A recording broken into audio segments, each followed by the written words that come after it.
Start off by saying I think I'm getting some allergies here this morning, so I apologize ahead of time if I start sneezing. Yeah, Carlos.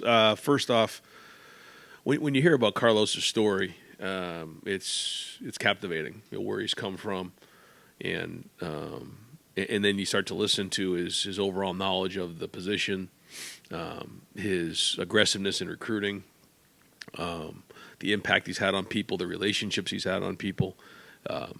It was an absolute slam dunk for us. He's already in a short period of time brought in an edge and a toughness and an aggressiveness that I think is going to be excellent. Cameron T. Robinson, The Athletic. Ryan, when you were, what was that process like as you picked Carlos, and what do you feel like he brings to the room different than maybe some of the other candidates? Yeah, as you can imagine, we had a lot of candidates, a lot of different folks that we spoke to. Mostly over Zoom, but I think there was over 12 different people that we identified in the process. And I think we talked about how we want to make sure that we're really thorough in the process. Felt like we really did that in the search for the offensive coordinator, and I think that was a success. And I think it was the same thing here. And because of the timing of it all, it allowed us the opportunity to be thorough with it. And really dig in on recruiting questions, dig in on scheme, talking about the run game, talking about protection, talking about overall philosophy, all these different things, and interviewed some really good people, pared it down to about four or five, but felt Carlos just stuck out for a lot of reasons. And I just was impressed again with his overall mentality, his approach, but also just his understanding of football, and he's. I think the guys really like him and his approach. I think it's going to, again, be a home run for us. You mentioned that Trey, Quinton, like the guys in the room would be a part of it. What was their feedback as you went through the process with Carlos? Really, most of the guys in the room knew Coach Lock from the recruiting days, so there wasn't really much in terms of having to introduce them to the room. They all knew exactly who he was and had built a relationship in the recruiting process. So when they heard that he was one of the finalists, it was immediate. You could see in their eyes that they were excited about it, and that might have been one of the things that put me over the top. And so it was great. Now it's been a challenge for him to kind of step in the middle of the last couple of weeks of spring practice. He's kind of just taking it hour to hour right now, but his hustle, his intensity, his effort. All of the above, attention to detail has been noticeable early on. Folks, I'm going to ask that we keep our questions to just one, with just a few exceptions there, just so we can get as many people asking at least one question. Spencer Holbrook, Letterman Row. Brent, what do you want to see from the offensive line to finish out the spring? Not just Saturday, but Wednesday. I guess what did you see from today and Friday? What do they need to show you before the summer? I think the first thing when you're in the spring, we've talked about this before, you want to see individual improvement. And then as we get into the preseason, it becomes more of like, all right, what's the chemistry of the secondary look like? What's the chemistry of the offensive line, the quarterbacks with the receivers? But the spring to me is more of an individual evaluation. Like, are you getting better? Take that one individual player. And so we need to continue to see that, but we are seeing that across the board. I think, the biggest thing is that right side, that right guard position, and then that battle as things have gone on. We've moved Seth and Carson both there. We've used Luke. We've tried Tegra inside. So we've used a bunch of different combinations there. And I think, I think it's by the end of this week we need to at least identify where we're going and where we project that, even if it continues into the preseason, which it may. But I feel like both tackles have really improved. It's noticeable. Donovan has improved. His leadership has been felt out there. I do think that Seth and Carson have both had good springs as well. So really want to see if someone could take the next step in that right guard position, however that all shakes out. You say that the right tackle, then are you guys feeling really confident with where Josh is at right tackle? And then is it basically just down to center and right guard at this point? I feel Josh has played some right guard for us this spring to see what that would look like as Tegra moved out there. We've tried some different combinations. I think Josh could play both positions, but we do feel confident with him right now playing at tackle. Tony Gerben, Buckeye Huddle. Ryan Julian saying loses his black stripe earlier than any freshman quarterback you've had. What goes into that, and is there a danger in doing that when you've got so many quarterbacks in the league? No, I guess, what was it, practice 9? But he's been in there and competing, and he's making plays, and the guys know, and a lot of times with the black stripe, it's a lot of times the players, they know, they see it, and guy makes a play or shows up over an extended period of time, but in 9 practices in, you could see that he was making a lot of throws and in big spots, even against the ones, and so the play speaks for itself, and again, it's usually when you get your black stripe off, it's because you've earned the respect of the team, and I think he's done that. Well, ultimately, it's my call. C.J. Barnett has a lot of say in it, but the players do too, and you can tell when guys have the respect of the team, and it's anybody who has their black stripe coming off, and there's a few guys that probably are right on the verge of that as well, and I know it means a lot to them because it feels like they've put it on the field. You have to earn it in the weight room first, but then you put it on the field and you start making plays. It speaks for itself, and guys start to see that. Pat Murphy, 24/7 Sports. Ryan, with the quarterback competition, I feel like last spring we were asking you about how you handle it coming out of spring practice and whatnot. Is there anything that you learned, be it end of spring practice, summer, fall camp, about that process a year ago that you may apply to what you have here, even though it's obviously a different situation? Yeah, I think you learn from every year. Looking back on last year, I'm not sure if I would have done it any different. I think the way that it all shook out, I felt like it was a battle even going up into the first game, and then it wasn't clear cut even until we got into a few games in. But I think you just keep getting these reps, and you just keep compiling these reps, and you figure out, as guys get into the situations, how they handle it. I think Saturday will be another barometer to figure out where guys are at. I think we got a great crowd planned, so I think we're north of 50,000 tickets already sold, right? And we got good weather planned on Saturday. We'll knock on wood on that.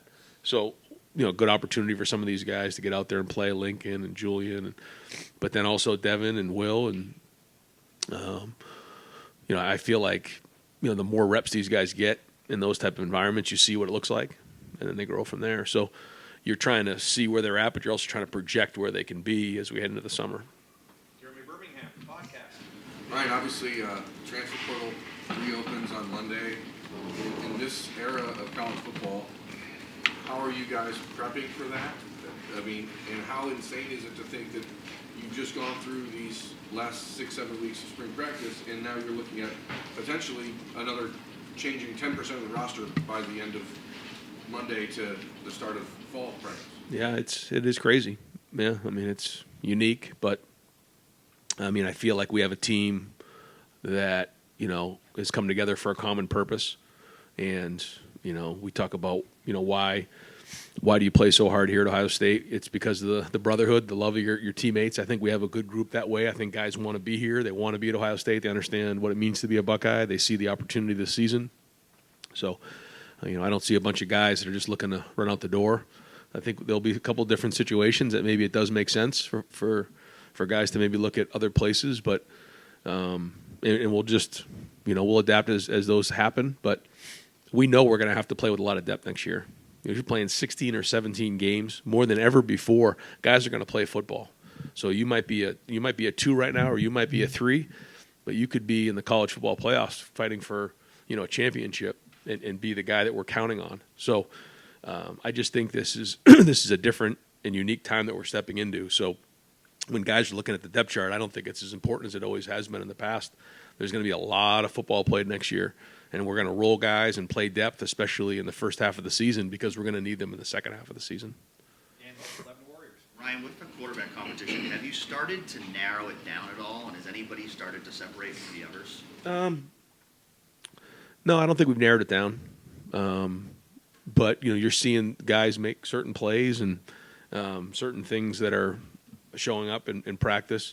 As we start to get into some of the move it stuff and you get into situational things, you're starting to just see commonalities. A lot of guys, these guys bring great things to the table. Each guy brings either an experience or a skill set that's different from the others. The good news is they all can move, and that's certainly made an impact on the run game. And the pass game, there's good things there. There's still things that they're improving on, but yeah, you're seeing some separation. I wouldn't say that I'm ready to name a starter or anything like that, but there's been good competition and guys have made plays. But I think ultimately what we're looking for is the consistency over time. How much of a factor is Julian in that competition as a true freshman? He's in the mix. He is. Yeah, he's. Chip really rolls them. It doesn't matter if the 1s, 2s, and 3s. So you get an opportunity to see what guys look like. I think sometimes maybe when you're young, you get the 3 work, and sometimes it can look like a mess out there. And so this has been a really good, sample size to figure out where guys are at. But Julian's been competing his tail off, and he'll continue to do that. And he's got a very bright future, and he's got to have a really good summer. Nathan Barrett, Cleveland.com. Wait, just following up on that to clarify, how are you going to use the quarterbacks on Saturday? Is there certain guys that are going to get most of the reps with the one offense? Yeah, so the plan on Saturday is to, we'll have our 1s out there. They'll, some of the guys who have, 1,000+ reps who have played a lot of football here, will be in a little bit of a thud mode early on, but then when it goes over with the next group, it'll be offense versus defense. It'll all be tackle, the rest of the way. So we'll be smart about that. Someone like Travion Henderson doesn't need to get tackled on Saturday. But at the same time, it's going to be competitive. We're going to get after it and give the quarterbacks opportunities, even with the 1s in there, to go ahead and make plays, and we'll try to create some situations for all those guys to get reps. And so, yeah, we'll roll it and try to give guys as many reps as they possibly can and go from there.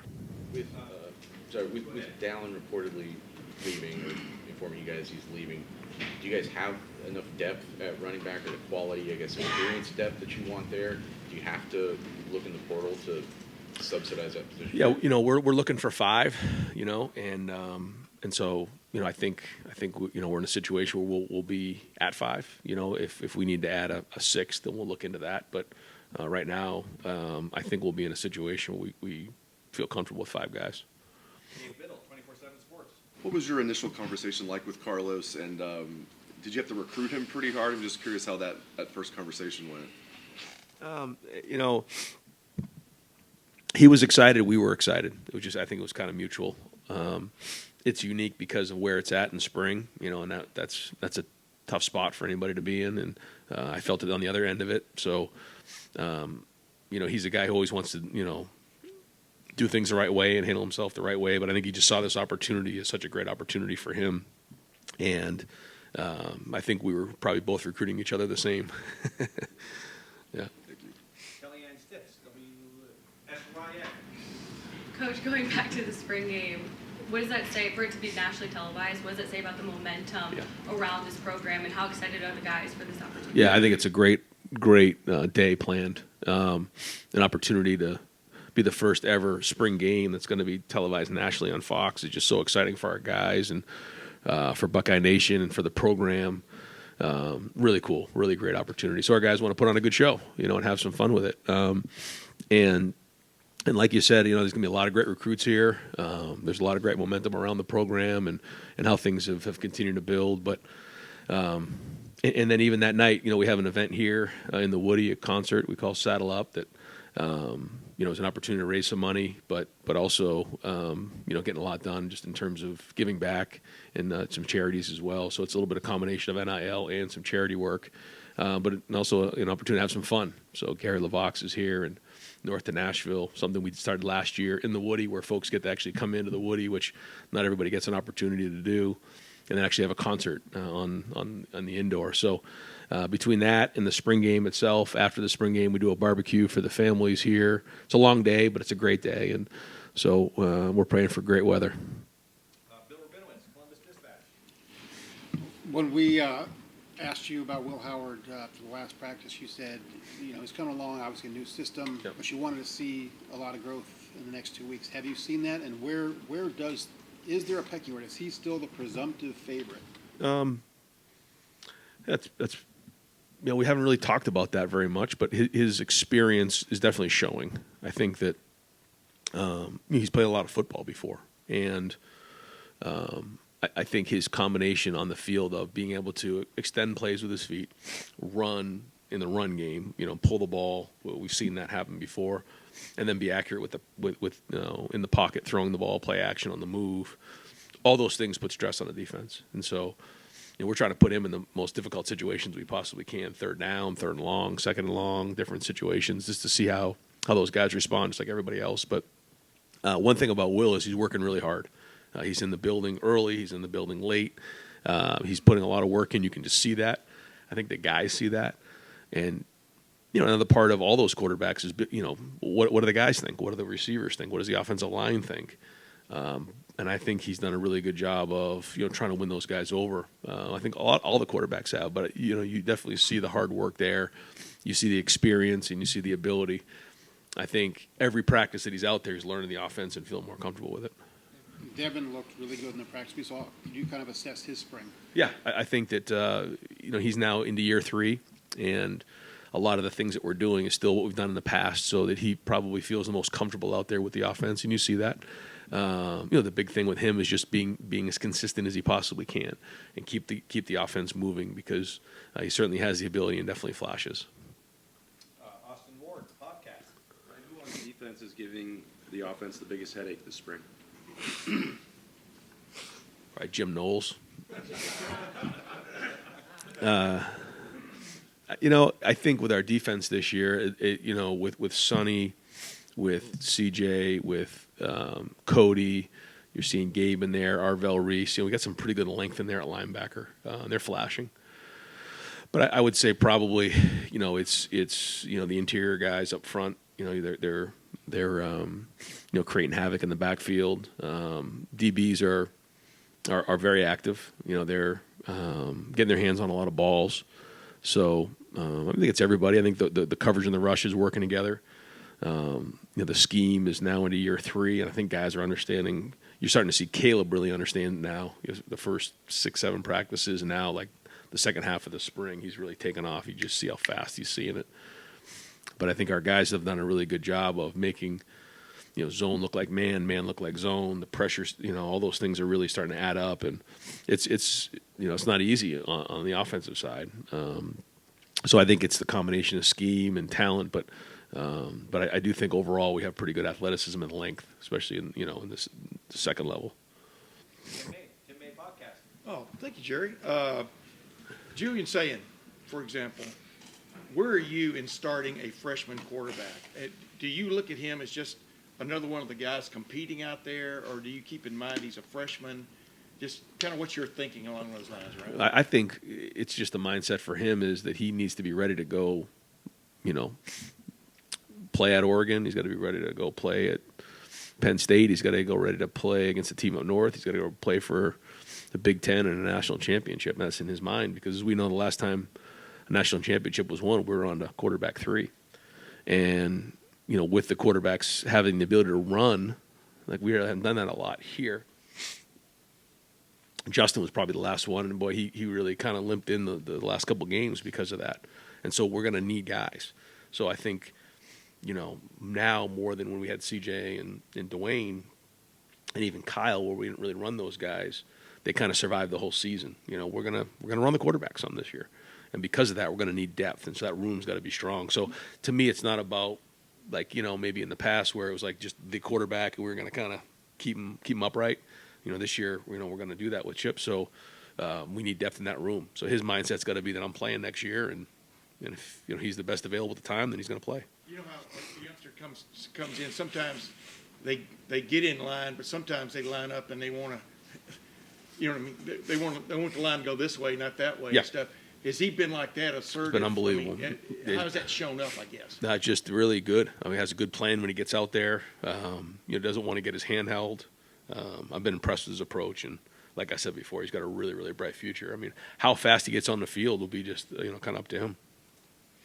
Columbus Dispatch. Ryan, just to clarify with Down, has he indeed told you his plans are to transfer to the done deal? Yeah, I think we're going to keep all those conversations private and kind of wait till next week to talk about it. Yeah. Bill Landis, the podcast, Kings of the North. Ryan, you said coming into spring ball that you had some stuff to figure out on the right side of the line, but you felt confident that you had the answers in house. Do you still feel that way as spring ball wraps up? I think we have to look at everything. I'm not sitting here and saying one way or the other. I think I'd like to watch the film today. We did a couple moving some guys around to see how that went, and then see how Saturday goes, and then kind of go from there. But can't sit here and tell you that I know that right side's solidified right now. So I think we got to keep looking at all options.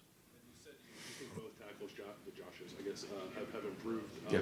Just what specifically have you seen from those guys that makes you say that? I think it's just overall production. You're just seeing, especially in pass protection, you just see those guys in better position. Against Jack and JT and Kenyatta and those guys, they're Mitchell, Caden, they're just more consistent blocking them. So whether it's first off, I think Josh Fryer has really changed his body. His body fat's down, and that's something, his diet and everything, we really hammered this off season. And so I think that was significant in how quickly his feet are moving, because he's sharp in what he does, and he's bending better. I think for Josh Simmons, that was never an issue, although he is in great shape. I think it's more of the experience and understanding of the offense, playing more football, and more of the mental part of it. So I think both guys have benefited from another year, but both for different reasons. Stephen Means, Cleveland.com. Different variations of this question before, but you got a quarterback room with just a wide variety of different descriptions of guys, from very experienced guys to like Julian, who maybe has showed up and looked a bit better than most freshman quarterbacks typically show up. Yep. You've also got a season that's, as you mentioned, a little bit longer, a little bit different, maybe a more favorable schedule this time around. And we've seen other programs do this before, but in your philosophy in picking a starting quarterback, what matters more, the older guy with maybe a little bit more experience, or the younger guy who might be flashing some upside early on that you might be able to tap into at some point, later down the line? Well, I think the good thing for us is that we might have both, which is great. So if that's the case, then we'll play those guys. I think that's what this season offers, the way that you look at the season. And we're going to do whatever we can to win games. That's what it comes down to. But we also know what our goal is at the end of the season, and what is going to put us in position to do that at the end of the season, and making sure we have 2 or 3 quarterbacks that can go help us reach our goals is going to be the number one thing. So how do we do that? We got to figure that part out. I don't think we're there yet. Right now, the focus is just getting these guys as many reps as we can, evaluating them. But as we head into the preseason, into the season, that probably means getting guys reps in the game, so that they don't get put into a situation where they haven't played a lot of football before. Unique to maybe in the past. I think about where Lincoln was in that bowl game. He was not ready to play in that game. He would tell you, and it wasn't his fault. Kyle had played, and then when he entered the portal, and then Devin was in the bowl practice and got hurt so early, and then he kind of got thrown into that. Where this year we can't be in that situation, because we know we are going to run the quarterbacks this year. We have to build depth in that position. And that puts you in a situation where maybe you're more open to maybe putting the guy out there in meaningful snaps once the season rolls around, just for the sake of not being thrown in that situation again. We haven't talked about that, but that very possibly could happen. Yeah, if that's what we're trying to do. That's a ways away, but we'll kind of cross that bridge when we get there. But I think that's certainly something that's worth discussing. Andy Baxter, Letterman Roll. Ryan, what have you seen from James Peoples so far this spring, and see someone that can contribute right away for you guys? Yeah, I think both freshmen and TC Caffey, all 3 of those guys, so Sam, James, and TC, have had very good springs. I've been very impressed with their approach. I got a chance to spend time with them for those couple of weeks, which was great to see the way that they go into meetings, the way they answer questions, their attention to detail. I'm looking to see them, run and in a live situation on Saturday, because I think all of those backs have talent, and all of them can catch out of the backfield. All of them are really good in protection, and they can run outside and inside the tackles. So first time they get tackled to be on Saturday, but all 3 of those guys have done a nice job. I mean, Trey and Quinshawn have been really solid, but those 3 guys, to see them go play in the game will be fun, and an opportunity for everyone to see those guys with the ball in their hand. Andy Baxter, Dylan Davis, Delaware Gazette. Guys, I'm sorry, I only got time for just a couple more. You you mentioned that how quickly Julian gets on the field is going to be up to him. What are some of the things you need to see from now to through fall camp that may push him onto the field? Is it just a matter of adjusting the speed of the game? I guess where does he not measure up to Will and Devin right now that he can still get to? Yeah, just overall experience, and then just maturity, physically, mentally, emotionally, all those things. But he's shown great signs. But I think he's put on maybe 15 pounds. He's got here. That's great. But the overall strength and just size and then it's a matter of just experience. But I like his approach. I mean, I see things in him that lead us to believe he's got a really bright future, and it's very, very encouraging. And final question, folks. Andy Anders, Lebanon Warriors. I wanted to wrap up by talking about tight end depth, I guess. Where are those guys at coming out of spring, trying to find those options behind G? Yeah, G, I think last time I came in, I felt strong about G. I still feel the same way. I think he's taken the next step in the in the progression and blocking. Now, when you're playing tight end, 60, 70 plays can really add up. And so we're going to have to roll at times. I think Will Kazmarek every day has gotten better. So that's been great. Jelani has improved. Seen him do some really good things. He's been great in the red zone, catching a few balls. And Pat Gerd and Bennett have also shown certain things. And so the room across the board, has been solid. And having depth at that position, even having someone like Jace Middleton or some of the guys, Max next as he comes in, we're going to have to continue to have depth in that room because it's the same thing. Like we get into December and January, you just don't know where that depth's going to be. So we got to make sure that if we're in 12 personnel and we're 3 deep at that position, that means there's 6 guys that you feel okay putting in a game, and that's a big ask. But I think the top guys are playing well. They got to continue to improve. They all have things they got to improve on, but I would say overall we're starting to build that depth in that room. Coach, thank you. Yeah, thanks, guys.